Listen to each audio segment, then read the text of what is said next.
খেলার পদক মা মরিয়মের মর্যাদা ও বিশেষত্ব। তিনিই একমাত্র নারী যার নামে কোরআনে একটি পূর্ণ সূরা আছে, সূরা মারিয়াম। আল্লাহ তাকে বিশ্ব নারীদের মধ্যে শ্রেষ্ঠ বলেছেন। নীল রঙের ছোট হিরে কোরআনে বলা হয়েছে, হে মরিয়ম, নিশ্চয়ই আল্লাহ তোমাকে বেছে নিয়েছেন, পবিত্র করেছেন এবং সকল নারীর উপরে শ্রেষ্ঠত্ব দিয়েছেন। খোলা বই, সূরা আলে ইমরান, রাত 3:42।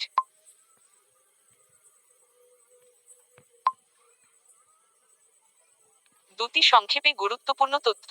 বিষয় বিবরণ।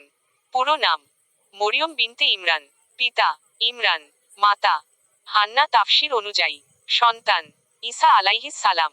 জন্মস্থান বাইতুল্লাম, বেথলেহেম, ফিলিস্তিন।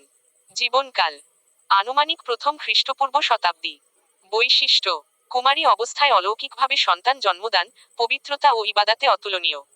নিচে স্ক্রোল করুন।